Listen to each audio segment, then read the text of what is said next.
বাড়িতে এসেছে নতুন যন্ত্র এয়ার ফ্রায়ার। অতএব কি বাঙালি নেমে পড়েছে গিল্ট ফ্রি সিঙ্গারা খেতে। মিষ্টির দোকানের মতো সিঙ্গারা খেতে গেলে প্রথম ধাপেই বানাতে হবে এই ভাজা মশলা, যাতে আমি দিয়েছি একটা শুকনো লঙ্কা, দুটো তেজপাতা, তারপরে অল্প খানিকটা ধনে, তার দ্বিগুণ পরিমাণ জিরে আর অল্প একটু মৌরি। সেটাকে টাটখোলায় মানে শুকনো খোলায় ড্রাই রোস্ট করে এরকমভাবে একটা থালায় মেলে শুকোতে দিলাম। এর পরের পর্বে চলে যাব আলুর পুর বানাতে। আমার সেই পুরনো ভাঙা কড়াই, তাতে অল্প একটু সর্ষের তেল দিয়ে ভেজে নেব কটা বাদাম। বাদামগুলো ভাজা হয়েছে কি করে বুঝবেন? একটু কম আঁচে ভাজবেন, না হলে কি হবে, বাইরেটা কালো হয়ে যাবে, ভেতরটা কাঁচা থাকবে। দেখবেন বাদামগুলো পটপট করে দুভাগ হয়ে যাচ্ছে, তার মানেই ভাজা হয়ে গেছে। তারপরে ভেজে নেব একটু নারকেল কুচি। এই যে আমাদের বাদাম লাল লাল করে ভাজা হয়ে গেছে। ভাজা বাদাম আর নারকেল কুচি তুলে সর্ষের তেলে ফোড়ন দিলাম জিরে, আদা বাটা আর কাঁচা লঙ্কা। ওটাকে অল্প একটু কষে একটু হিং দিয়ে দেব, তাতে করে গন্ধটা হবে একেবারে দোকানের মতো। এই যে ডুমো ডুমো করে আলু কেটে সেটাকে জলে ভিজিয়ে রেখেছিলাম যাতে কালো দাগ না ধরে। জল থেকে তুলে সেটাকেও দিয়ে মিনিট দুয়েক হাই ফ্লেমেই একটু নাড়াচাড়া করে তেলটা গায়ে মাখিয়ে নিলাম। বেসিক্যালি ভাজা ভাজা করলাম বলবো না। এবার এতে দিয়ে দেবো এক মুঠ মটরশুঁটি, কারণ শীত এখনও যাই যাই করছে, মানে বাঙালি জোর করে টেনে রেখেছে, গরমকাল তো আর পড়েনি বাপু। তার সাথে দিয়ে দেবো স্বাদ মতো নুন, দেব অল্প একটু হলুদ গুঁড়ো, তার সাথে দেব লঙ্কা গুঁড়ো। এর বাইরে কোনো মশলা কিন্তু আমি দেব না। আর পুরো জিনিসটাকে ভালো করে নেড়ে ঘেটে মিশিয়ে নেব।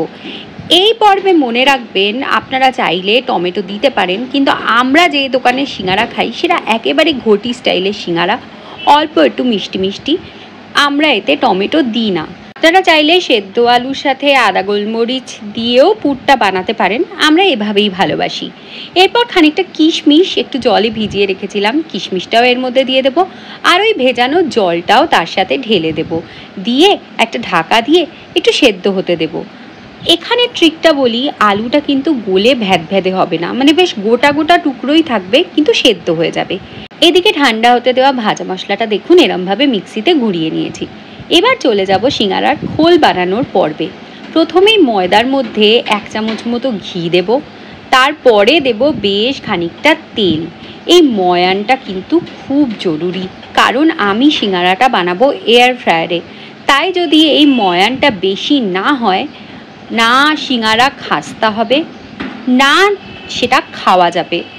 সেই জন্য এরকম মুঠ মুঠ ময়ান হওয়াটা খুব জরুরি, মানে ময়ান দেওয়ার পর ময়দাটা যেন এরকম মুঠ হয়ে দলা পাকিয়ে যায়।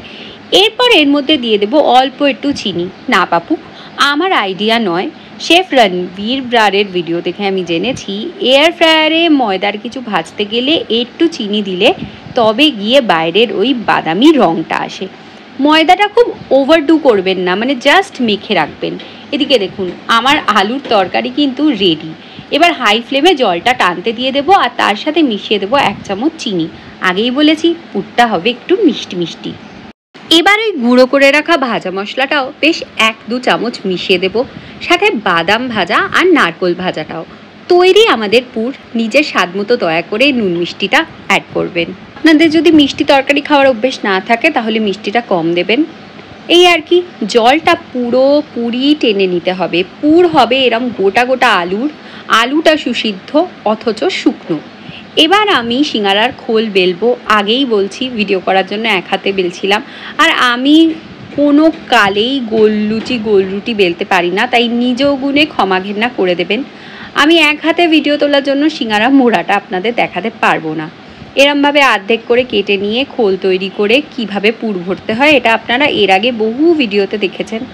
তারপরে চলে এসেছি এয়ার ফ্রায়ারে। এই হলো আমাদের এয়ার ফ্রায়ার। আমরা ফিলিপসের এয়ার ফ্রায়ারটা নিয়েছি, যেখানে আমরা এটাকে প্রথমে মিনিট 5 জন্য একটু প্রিহিট করে নিলাম। তারপরে একটা লাইনিং শিটে তেল মাখিয়ে এরকমভাবে খুব ভালো করে সিঙ্গারার মুখগুলো পিঞ্চ করে করে মুড়ে দেব। তারপর সিঙ্গারার গায়েও অল্প তেল মাখিয়ে বা তেল ব্রাশ করে সেটাকে বসিয়ে দেব। এটা কিন্তু সত্যি একদম নামমাত্র তেলে হবে। আমি যেটা ভুল করেছিলাম সেটাও বলছি, যেহেতু এটা আমার প্রথমবারের ট্রাই ছিল।